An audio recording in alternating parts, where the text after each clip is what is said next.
First of all, I should give the thanks to Chamber of Commerce and Industry for the coin of the name Ulavai Thalai.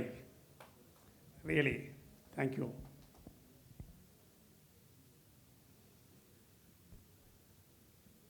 இந்த உளவை தலை என்ற கூட்டத்திற்கு சிறப்பு செய்ய வந்துள்ள பெரியோர்களே, என்னை போன்ற சக தொழில் முனைவோர்களே, இந்த மண்ணையும் மனிதனையும் நேசிக்கும் எனதருமை விவசாய பெருமக்களே, தாய்மார்களே, விவசாய கல்லூரி மாணவர்களே, உங்கள் அனைவருக்கும் எனது நெஞ்சார்ந்த வணக்கங்களை தெரிவித்துக் கொள்கின்றேன். எனக்கு இந்த ஒரு நல்ல ஒரு வாய்ப்பை கொடுத்த சேம்பர் ஆஃப் காமர்ஸ் அண்ட் இண்டஸ்ட்ரிக்கு மீண்டும் ஒரு நன்றியை தெரிவித்துக் கொண்டு, என்னுடைய தலைப்பு ஒரு அக்ரோ டூரிசம். அக்ரோ டூரிசம்னா என்ன? It's nothing but traditional agriculture and modern trade is one of the bridging. இது ஒரு பாலம்தான். நம்முடைய பாரம்பரிய விவசாயத்தையும் இந்த நவீன வணிகத்தையும் இணைக்கக்கூடிய ஒரு அற்புதமான பாலம்தான் ஒரு அக்ரோ டூரிசம். நம்முடைய மணிசுந்தர் சார் சொன்னார், அந்த சனி ஞாயிறானாவே பார்த்திங்கன்னா கோயம்புத்தூரில் பயங்கர டிராஃபிக் ஆகுது. உண்மைதான். முன்னாடி காலங்கள்லாம் என்ன செஞ்சோம்னா, டூரிஸ்ட்னாவே ஒரு சுற்றுலானாவே என்ன செய்வோம்னா, ஃபஸ்ட்டு நம்ம திங் சொல்கிற மாதிரி நம்முடைய சார் சொன்ன மாதிரி அந்த தாய்லாந்து ட்ரிப்பு, வியட்நாம் ட்ரிப்பு, இந்த மாதிரி ஓடிட்டு இருந்தோம். அடுத்து அதை கொஞ்சம் சுருக்கி கொஞ்சம் பட்ஜெட்டை பார்க்கும்போது பார்த்திங்கன்னா நம்முடைய லோக்கல் ரிசார்ட் அதுக்கு ஓடிட்டு இருந்தோம். ஆனால் இன்றைக்கி பார்த்திங்கன்னா எல்லாருமே அந்த காங்கிரீட் காடுகளில் வாழக்கூடிய இந்த நகர மக்கள், இந்த காங்கிரீட் காடுகளில் வாழக்கூடிய நகர மக்கள் பார்த்திங்கன்னா தங்களுடைய வேர்களை தேடி, தங்களுடைய அமைதியை தேடி இன்று கிராமப்புறத்திற்கு வெகு ஆவலாக வர காத்து கொண்டிருக்கிறார்கள். இந்த சூழ்நிலையை தான் நாம் பயன்படுத்தணும். ஏன்னா பார்த்தீங்கன்னா அக்ரோ டூரிசம்ன்றது வெறும் சுற்றுலா மட்டும் இல்லை, நம்முடைய வாழ்வியல் என்ன. ஏன்னா ஒரு பயிர் விளைவிக்கிற மட்டும் விவசாயினுடைய இது இல்லை. It is agriculture, it is one of the art. நம்முடைய வாழ்வியலை இந்த உலகத்துக்கு எடுத்து சொல்லக்கூடிய ஒரு வாய்ப்பு தான் இந்த ஒரு அக்ரோ டூரிசம். இன்றைக்கி பார்த்தீங்கன்னா இந்த நகரத்து மக்கள் கிராமத்துடைய வர்றதுக்குடைய மெயின் நோக்கமே ஒரு காலையில் எழுந்துச்சோன்னே அந்த குயிலுடைய இசை, அந்த மண்ணுடைய வாசனை, கிராமத்து அம்மியினுடைய அரைக்கக்கூடிய அந்த சமையலுடைய ருசி, மேலும் அங்கே அக்ரோ டூரிசத்துக்கு வரும்பொழுது உடனே அப்பொழுது பழுத்த பழத்தையும் அப்பொழுது காய்த்த காயையும் அந்த ருசி, இதெல்லாம் பார்க்கும் பொழுது அவங்களுக்கு ஒரு என்டையர்லி ஒரு டிஃப்ரெண்ட் ஒரு அனுபவத்தை கிடைக்குதுங்க. இந்த அக்ரோ டூரிசத்தில் அனுபவம் கிடைக்குது. என்னை பொறுத்தளவு பார்த்தீங்கன்னா ஒரு அக்ரோ டூரிசம் ஆரம்பிக்கணுன்றதில் ஒரு முனைப்பு எப்படி வந்துச்சுன்னா, I had been more bitter experience about the agriculture. நான் ஒரு 2000 ஒரு விவசாயம் பண்ணணும்னு ஒரு பிளான் வந்துச்சு. நான் ஒரு பேசிக்காக பார்த்தீங்கன்னா ஒரு எல்ஐசியில் வளர்ச்சி அதிகாரி. என்னை ஆளாக்கியவர் அங்கே உட்கார்ந்துருக்காரு. என்னுடைய குரு திரு விஸ்வநாதன் அவர்கள் வந்திருக்காரு. நான் வந்து ஒரு வளர்ச்சி அதிகாரியாக இருக்கும் பொழுது நான் வந்து ஒரு விவசாயத்தில் ஒரு தீராத காதல் இருந்துச்சு எனக்கு.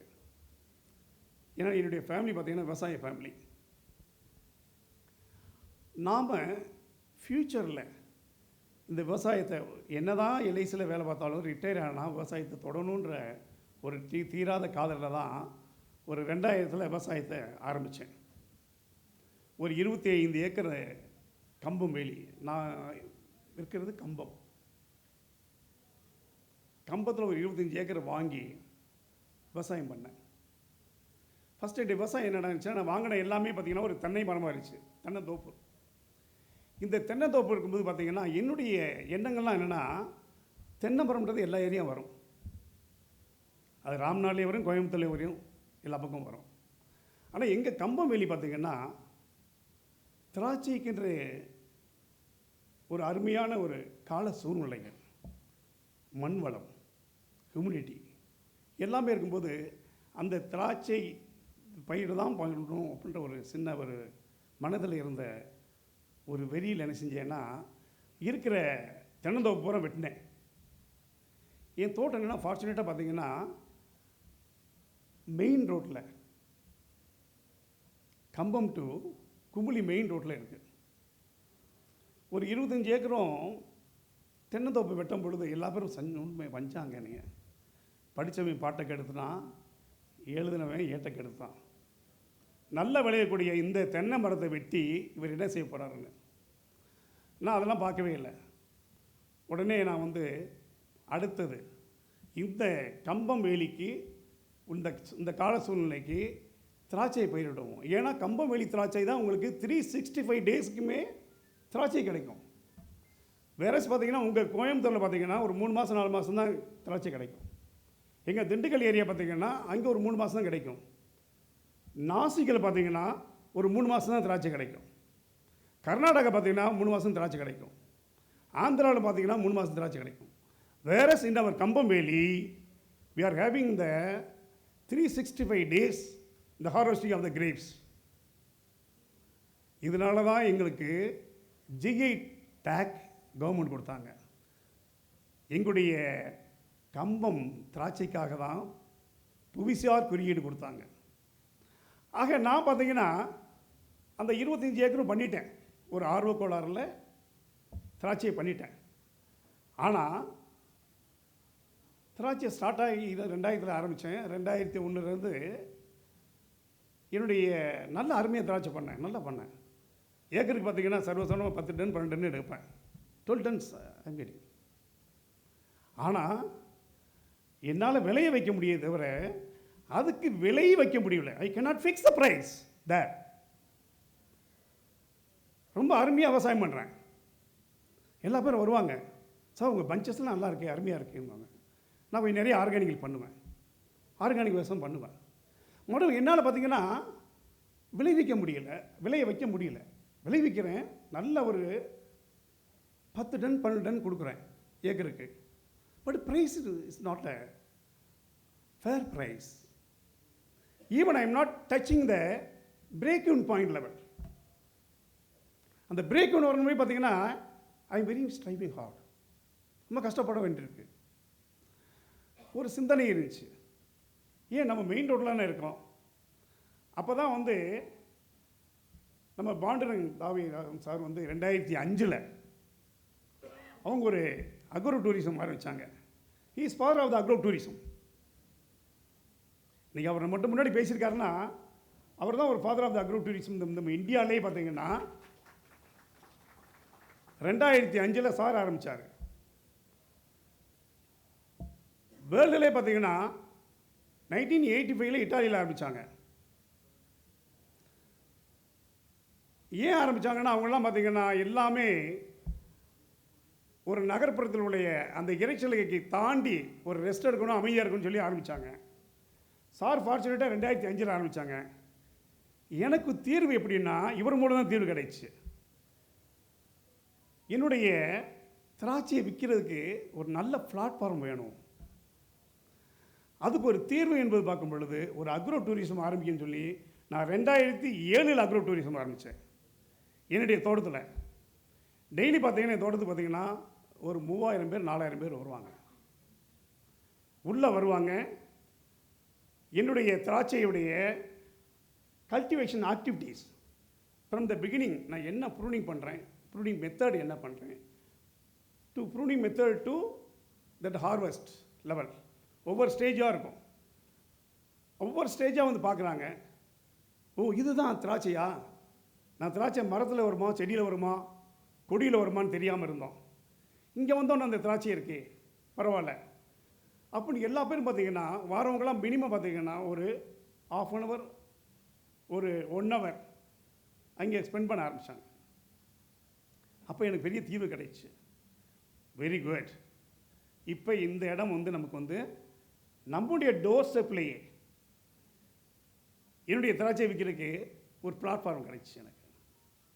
ஏன்னா அக்ரோ டூரிசம் பார்த்தீங்கன்னா மெயினாக வரக்கூடிய கஸ்டமர் அவங்கள பூரா நம்ம கவர்றதுக்கு பார்த்திங்கன்னா ஒரு நம்முடைய இது வந்து நம்ம அக்ரோ டூரிசம்ன்றது நாம் ஒரு பயிர் விற்கக்கூடிய ஒரு விளைவிக்கக்கூடிய விலை மட்டும் அந்த ஒரு அக்ரோ டூரிசம் இல்லை, ஒரு அக்ரிகல்ச்சர் இல்லை. அக்ரிகல்ச்சர்னு பார்த்திங்கன்னா இதுவும் it is one of the art, ஒரு வாழ்வியல். நம்ம என்னென்ன பண்ணிகிட்ருக்கோம், what are the activities there எல்லாம் அவங்களுக்கு தெரியணும். உள்ளே வரும்போது பார்த்திங்கன்னா தே ஆர் வெரி சாட்டிஸ்ஃபைடு. இப்போ எனக்கு என்ன தீர்வு இருந்துச்சுன்னா என்னுடைய பொருளுக்கு நான் விலை வைக்கிறேன். இப்போ ஒரு திராட்சை வந்து 1 கிலோ 70 ரூபாய்க்கு போயிட்டுருக்கு. அதே திராட்சை கம்பத்தில் பார்த்திங்கன்னா 120 ரூபாய்க்கு கொடுக்குறாங்க.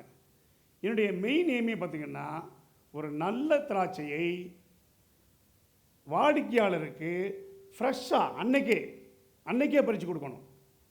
அந்த குறைஞ்ச ரேட்டில் என்கிட்ட வாங்குறது 70 ரூபாய்க்கு வாங்குறாங்க. அங்கே கம்பத்தில் பார்த்திங்கன்னா ஒரு ஹார்ட்லி ஒரு 3 கிலோமீட்டர்ஸ் தான் 120 வரைக்கும் விற்கிறாங்க. ஆக என்கிட்ட வரக்கூடிய கஸ்டமருக்கு நல்ல ஒரு பொருளை கொடுத்தன்ற ஒரு திருப்தி எனக்கு இருக்குது. விலை குறைவாக கொடுத்த திருப்தி இருக்குது. அவங்களும் பார்த்திங்கன்னா ஒரு experience, they are gaining some ஒரு எக்ஸ்பீரியன்ஸ் ஃப்ரம் அவர் வைனியார். அந்த எக்ஸ்பீரியன்ஸ் இருக்குது. அடுத்த நிலையை நான் சிந்தித்தேன். சரி இனி வந்து இதை விடக்கூடாது, இதை சிக்கனை பிடிக்கணும்னு சொல்லி இதுக்கு அடுத்து வேல்யூ ஆர்டர், அந்த வேல்யூ ஆர்டர் வரும்போது தான் எனக்கு இன்னும் ரொம்ப ஒரு அருமையான ஒரு லாபகரமான தொழிலாக இது ஒரு கன்வர்ஷன் கிடைச்சு. என்னுடைய கிரேப்ஸ்லேயே நான் பார்த்திங்கன்னா ஒயின் பண்ணுறேன், ஹோம்மேட் ஒயின் பண்ணுறேன். இந்த ஹோம்மேட் ஒயின் பார்த்திங்கன்னா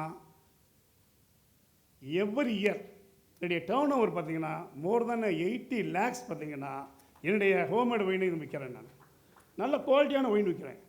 என் ஒயின் பார்த்திங்கன்னா ப்ரைஸ் பார்த்திங்கன்னா 520. வேறஸ் பார்த்திங்கன்னா நான் நேற்று இங்கே ஒரு ஒயின் சாப்பிட்டேன். இங்கே ஒருத்தர் ஒயின் கொடுத்தாங்க. இந்த ஒயின் பார்த்திங்கன்னா மோர் தென் 800 rupees. நான் கொடுக்குறது 520, but it is a more premium wine. என் ஒயின் பார்த்திங்கன்னா ப்ரீமியம் ஒயின். எனக்கு ஒரு சாட்டிஸ்ஃபேக்ஷன் இருக்குது. இந்த டெக்ஸ்டன் I am very satisfied level. நல்ல ஒரு ப்ராடக்ட் கொடுக்குறோன்னு சொல்லி. அதே மாதிரி என்னுடைய திராட்சை பார்த்திங்கன்னா ஒரு try grapes resin, I am converted to resin. அந்த ரெசின் பார்த்திங்கன்னா நிறையா பேர் ஒரு நாளைக்கு மினிமமாக வந்து ஒரு 10 கிலோ ரெசினை விற்கிறேன், 10 kg ரெசின் விற்கிறேன். அடுத்து என்னுடைய ஒயின்யார்டில் உள்ளே வரக்கூடிய குழந்தைகள், சின்ன குழந்தைங்க உள்ளே வரும்போது பார்த்திங்கன்னா டெம்ட் ஆவாங்க. ஏன்னா திராட்சை எப்படி பார்த்துட்டே இப்போ பழமாக இருக்கு இல்லையா, பார்க்கும்போது எல்லாருக்கும் ஒரு ஆசை இருக்கும். நான் என்ன செய்வேன்னா வரக்கூடிய குழந்தைகள் வந்து என் குழந்தைன்னு நினச்சிக்கிட்டு ஒரு பவுலில் திராட்சையை அன்னைக்கு பறித்த திராட்சையை அப்போ பறித்த திராட்சையை வாஷ் பண்ணி ஒரு பவுலில் ஒரு ஸ்மால் பவுலில் உள்ள ஒரு ஸ்டிக் போட்டு வரவங்களுக்கு கொடுத்துருவேன். அவங்க அந்த குழந்தைக்கு அந்த திராட்சையை கொடுக்குறோம் இல்லாமல் வரக்கூடிய பேரண்ட்ஸும் அந்த திராட்சையை சாப்பிடும் பொழுது அந்த டேஸ்ட் இட் வில் அட்ராக்ட். உடனே என்ன செய்வாங்கன்னா வாங்குறவங்க எனக்கு 1 கிலோ வாங்குறவங்க 3 கிலோ வாங்குவாங்க, 3 கிலோ வாங்குறவங்க 5 கிலோ வாங்குவாங்க. ஆக நான் வந்து உண்மையிலே பார்த்திங்கன்னா அது சர்வீஸாக பார்த்தேன். என்னுடைய அக்ரோ டூரிசத்தில் உள்ளே வரக்கூடிய விசிட்டர் அந்த கெஸ்ட்டுக்கு வந்து பார்த்திங்கன்னா கொடுக்கணும்னு என்ன வந்துச்சு, அதை நான் கொடுத்தேன். ஆனால் இன்றைக்கி பார்த்திங்கன்னா என்னுடைய சேல் பார்த்திங்கன்னா ஒரு நாளைக்கு என்னுடைய திராட்சை தோட்டத்துடைய சேல் மினிமம் லெவல் பார்த்தீங்கன்னா 500 கிலோ 500 கேஜ். சனி ஞாயிறுனா பார்த்தீங்கன்னா இது 1 டன் 1500 கிலோ ஒரு நாளைக்கு என்னுடைய சேல் பார்த்தீங்கன்னா சனி ஞாயிறுனா. வீக்கெண்டில் பார்த்தீங்கன்னா எனக்கு வந்து உள்ளே பார்த்தீங்கன்னா யூஸ்ஃபுல்லாக வரக்கூடிய கஸ்டமர் 10,000 பேர் வராங்க, உள்ள 10,000 வராங்க. ஆனால் என்ன தெரியுங்களா, இதுவரை விளம்பரமே பண்ணலை. It is all word of mouth. A satisfied customer is a good advertiser. இதுவரையும் நிறைய பேர் கேட்பாங்க எந்த விளம்பரம் பண்ணலையேன்னு. சார் சொன்ன மாதிரி, மணிசுந்தர் சொன்ன மாதிரி நண்பர் சைலேந்திர பாபு வந்தாங்க, என்ன எந்த விளம்பரமே பண்ணாமல் இவ்வளோ பண்ணிகிட்டு இருக்கீங்களே அப்படின்னாங்க. இல்லைங்க நான் பண்ணவே இல்லை அப்படின்னேன். உடனே என்ன செஞ்சாருன்னா, சார் என்ன செஞ்சாருன்னா, நான் ரீல்ஸ் போடுறேன் அப்படின்னாரு. போடுங்க, ஒன்றும் பிரச்சனை இல்லை. உடனே போட்டாங்க. அந்த ரீல்ஸ் தான் பார்த்தோன்னே சார் வந்து என்னை உடனே கூப்பிட்டு, சார் நீங்கள் வாங்க அப்படின்னாரு. எனக்கு ஒரு நல்ல ஒரு பிளாட்ஃபார்ம் இது வந்து. ஏன்னா உங்கள் முன்னாடிலாம் பேசுகிறேன்ல, என்னுடைய எக்ஸ்பீரியன்ஸை ஷேர் பண்ணுறேன்ல. என்னுடைய சக விவசாயி, எந்த விவசாயமே பார்த்தீங்கன்னா விவசாயத்தை மட்டும் பண்ணி ஜெயிக்கணும்னு பார்த்தீங்கன்னா வெரி வெரி மீகர் பர்சன்டேஜ் தான். இந்த சக்ஸஸ் ரேஷியோ எடுத்துட்டிங்கன்னா வெரி மீகர் பர்சன்ட் தான். நாம் அதை என்ன செய்யணும்னா அடுத்த நிலைக்கு கொண்டு போகணும்னா அதில் வந்து ஒரு வேல்யூ ஆடட் என்னன்னு பார்க்கணும். இல்லை நாம் ப்ரொடியூசர் மட்டும் இருக்கக்கூடாது, நாம் ஒரு ட்ரேடராக மாறணும். அதுக்கு என்ன மார்க்கெட்டிங் ஏரியா, மார்க்கெட்டிங் ஸ்ட்ராட்டஜி எல்லாமே பார்க்கணும். பார்த்தா தான் ஜெயிக்க முடியும். ஏன்னா இன்றைக்கி பார்த்தீங்கன்னா இந்த விவசாயம்ன்றது எல்லாமே இன்றைக்கி அழிஞ்சிட்டு இருக்க சூழ்நிலை தான் வந்துட்டுருக்கு. இன்றைக்கி ஒரு 50 ஏக்கர் வச்சிருக்கக்கூடிய விவசாயி ஒரு 50 வருஷத்துக்கு பின்னாடி பார்த்தீங்கன்னா அவங்க வீட்டில் வெறும் 5 ஏக்கர் கூட இருக்காது. The chronic problem is a marketing. இந்த மார்க்கெட்டிங் மட்டும் கையில் எடுத்துக்கிட்டோம்னா எல்லா விவசாயம் ஜெயிக்கலாம். எனக்கு எப்படின்னா வந்து ஒரு ஆப்பர்ச்சுனிட்டி வந்து பார்த்திங்கன்னா இந்த மாதிரி உள்ளவங்களை பாருங்கள், அக்ரோ டூரிசம்னு வரும்போது எனக்கு குரு அவர் தான். யார்? நம்முடைய தாவரே தான், அவர் தான் சார் தான் எனக்கு வந்து குரு. அவரை பார்த்து நான் ஆரம்பித்தேன். எனக்கு தமிழ்நாட்டில் அனைமா நான் தான் ஃபஸ்ட்டு இருக்குன்னு நினைக்கிறேன். ஏன்னா அவர் 2005 ஆரம்பித்தாங்க, நான் 2007 ஆரம்பித்தேன். இன்றைக்கி என்னுடைய டேர்ன் ஓவர் பார்த்தீங்கன்னா மோர் தென் 4 crores. நான் இதுவரையும் பார்த்தீங்கன்னா திராட்சையை வெளியில் கொண்டு போய் விற்றதே இல்லை. எனக்கு 25 ஏக்கர் இருக்குது. 25 ஏக்கருடைய திராட்சையுமே நான் என்னுடைய தோட்டத்துக்குள்ளே வரக்கூடிய கஸ்டமருக்கு கொடுக்குறேன். கஸ்டமர் பார்த்திங்கன்னா ஒரு சந்தோஷமாக வாங்கிட்டு போகிறாங்க. அடுத்து பார்த்திங்கன்னா வந்து இந்த அக்ரோ டூரிசம் வந்து நமக்கு பார்த்திங்கன்னா பெரிய ஒரு ஒரு ஒரு என்ன கற்றுக் கொடுக்குதுன்னா வந்து நாம் இந்த விவசாயம் என்பது ஒரு நஷ்டமான தொழில்ன்றதை விட்டுட்டு இந்த விவசாயம் என்பது ஒரு லாபகரமான தொழில்னு சொல்லி நம்முடைய அடுத்த தலைமுறைக்கு நம்ம கொண்டு செல்லணும்னு கேட்டுக்கிட்டு எனக்கு இந்த ஒரு நல்லது ஒரு வாய்ப்பை கொடுக்கக்கூடிய இந்த சேம்பர் ஆஃப் காமர்ஸுக்கும் உங்களுக்கும் நன்றி சொல்லி விடைபெறுகின்றேன். அதாவது நம்ம பாரதியார் சொல்லுவார், உழவுக்கும் தொழிலுக்கும் வந்தனை செய்வோம். தலைப்பு நல்ல தலைப்பு, உழவே தலை. ஆக இந்த உழவு தொழிலை நாம் அடுத்த தலைமுறைக்கு நம்முடைய விவசாய பெருமக்கள் கொண்டு செல்லணும்னு கேட்டுக்கொண்டு இந்த நல்ல ஒரு வாய்ப்பை அளித்த நமக்கு சேம்பர் ஆஃப் காமர்ஸுக்கு நன்றி சொல்லி விடைபெறுகின்றேன். நன்றி, வணக்கம்.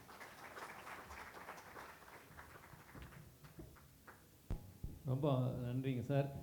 ஆக்சுவலாக இவர் அழைக்கும் போது தவாரே சாரையும் அழைச்சிருக்கோம். ஆனால் இவங்க 2 பேரும் அறிமுகமானவங்கன்னே நம்மளுக்கு தெரியாது.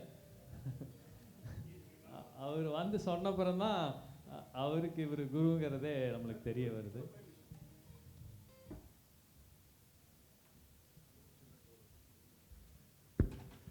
அடுத்து என்ன செஞ்சேன்னா, இவ்வளோ பேர் வராங்க இல்லையா, அடுத்த நிலைக்காகவே ஒரு அட்வென்ச்சர் பார்க் வச்சேன். நான் அட்வென்ச்சர் பார்க் வச்சது மட்டும் இல்லாமல் எப்பவுமே இந்த நன்றியின் உடையான்னு இருக்கணும். நம்ம வந்து நான் அந்த ஏரியாவில் இருக்கிறது பார்த்திங்கன்னா கம்பம்பேலியில் வந்து மெயினாக ஜான் பென்னிகுக் அவர் தான் முல்லைப்பெரியார் டேம் கட்டினார். முல்லைப்பெரியார் டேம் அவர் தான் கட்டினார். அந்த முல்லைப்பெரியார் டேம் கட்டினால தான் வந்து ஒரு 5 டிஸ்ட்ரிக்ட் தண்ணி வந்தது. அந்த தண்ணி வந்த பின்னாடி தான் அந்த 5 டிஸ்ட்ரிக்ட்டுமே நல்ல ஃபெர்டைலாக இருந்துச்சு. அந்த ஃபெர்டைலான பின்னாடி தான் அவங்களுடைய லைஃப் ஸ்டைலே மாறிச்சு. இதை நான் என்ன செஞ்சேன்னா, என்னுடைய தோட்டத்தில் ஒரு ஏக்கரில் இந்த முல்லைப்பெரியார் டேம் வர்றதுக்கு முன்னாடி அந்த 5 டிஸ்ட்ரிக்ட்டுமே எவ்வளவு வந்து வாழ்வாதாரம் குறைவாக இருந்தது, எவ்வளவு ட்ரையாக இருந்துச்சு, அது ஒரு கான்செப்ட், ஒரு ஹேக்டர்ஸ்லாம் வச்சு கான்செப்ட். இந்த முல்லை பெரியார் டேம் கட்டின பின்னாடி உள்ளே வந்த பின்னாடி ஒரு பெரிய ஒரு கேவ் மாதிரி வச்சுருக்கேன். அது உள்ளே வந்த பின்னாடி பார்த்தீங்கன்னா முல்லை பெரியார் டேமுடைய மினியேச்சர் உள்ளே வச்சு, முல்லை பெரியாருடைய பென்ஸ்டாக் எல்லாமே வச்சு, அந்த ஜான் பென்னிகுக் ஒரு ஸ்டேச்சுக்கு மட்டும் பார்த்தீங்கன்னா I spend more than 15 lakhs, ஒரு 15 லட்ச ரூபாய்க்கு பெரிய சிலை வச்சு அங்கே உள்ளே பார்த்தீங்கன்னா இந்த பென்னிக்குடைய வந்தனால இவ்வளவு தண்ணி வசதி இருக்குன்னு சொல்லி அங்கே உள்ள அப்புறம் பேடி ஃபீல்ட்லேருந்து எல்லாமே காமிக்கிற ஒரு மாடல் எல்லா வசதியும் காமிச்சிட்டு உள்ள லானு உள்ளே பார்த்தீங்கன்னா ஒரு ஃபவுண்டன் உள்ள பிளேயிங் ஏரியா எல்லாம் வச்சுட்டு, இதுக்கெல்லாம் நான் சார்ஜ் பார்த்தீங்கன்னா எவ்வளோ பண்ணுறேன்னா வெறும் 50 ரூபா சார்ஜ் பண்ணுறேன். Very meagre amount. ஏன்னா ஒரு கிராட்டிவிட்டியோட வந்து நான் பெண்டிக்கு கொடுக்கணும். அந்த கிராட்டிவிட்டி பெண்டிக்கு கொடுக்கும்போது எல்லா பேரும் பார்க்கணுன்றக்காக தான். ஏன்னா வந்து மகாபாரதத்தில் வந்து பார்த்தீங்கன்னா வந்து கர்ணன் வந்து பார்த்தீங்கன்னா ஒரு கிராட்டிடியூட்டோடு தான் வந்து தன்னுடைய உயிரை கொடுத்தாரு. நான் இந்த பெண்ணிக்குனால தான் அந்த விவசாயமே இன்றைக்கி இந்த அளவுக்கு நான் நல்லா இருந்திருக்கேன்னா அவர்னால தான் சொல்லி அவருக்காக ஒரு பெரிய ஸ்டேச்சு வச்சேன். அடுத்த நிலை பார்த்திங்கன்னா ஒரு அட்வென்ச்சர் பார்க். விவசாயம் பாதிக்கக்கூடாது, அதுக்காக நான் என்ன செஞ்சேன்னா விவசாயத்துக்கு மேலே எங்களுடைய திராட்சை தோட்டத்துக்கு மேலே பார்த்திங்கன்னா இந்த மாதிரி ட்ரெயின் மேலே பார்த்திங்கன்னா ஒரு அட்வென்ச்சர்ஸ் 9 அட்வென்ச்சர்ஸ் மேலே ஜிப்லைனு மேலே பார்த்திங்கன்னா ஸ்கை சைக்கிளு கீழே விவசாயம் நடக்கும். அது பாதிக்கவே பாதிக்காது. ஆனால் மேலே பார்த்திங்கன்னா எல்லாமே பார்த்திங்கன்னா மேலே இருக்கும். ஆக எனக்கு பார்த்திங்கன்னா வரக்கூடிய இந்த அக்ரோ டூரிஸ்ட்டுக்கு அடுத்த நிலை கொண்டு போவோம். ஏன்னா இன்றைக்கெல்லாம் பார்த்திங்கன்னா எல்லா குழந்தையுமே இந்த செல்லில் தான் உட்காந்துட்டாங்க. எல்லாமே இப்போ செல்லு இல்லாதவர்கள் செல்லாதவர்கள் எல்லாம் செல்லு தான் உட்காந்தாங்க. நீங்கள் குழந்தைகள்லாம் இந்த குழந்தைங்க தோட்டத்துக்கு வரும்போது பார்த்திங்கன்னா ஒன்ஸ் ஏறினாங்கன்னா ஒரு 9 அட்வென்ச்சர்ஸ், ஒரு குழந்தை ஏறிச்சுன்னா 9 அட்வென்ச்சர்ஸ் பண்ணும்போது அந்த குழந்தைகள் வந்து பார்த்திங்கன்னா ஒரு கான்ஃபிடென்ட் லெவல் நல்லா க்ரியேட் ஆகுது. உள்ளே ஹார்ஸ் ரைடிங் வச்சுருக்கேன், உள்ளே பார்த்திங்கன்னா எக்ஸாக்டிவ் பேட்ஸ் வச்சுருக்கேன். இதெல்லாம் ஒரு அடுத்த நிலை. அதுக்கெல்லாம் காரணம் அவர் தான் எல்லாமே. தேங்க்ஸ்.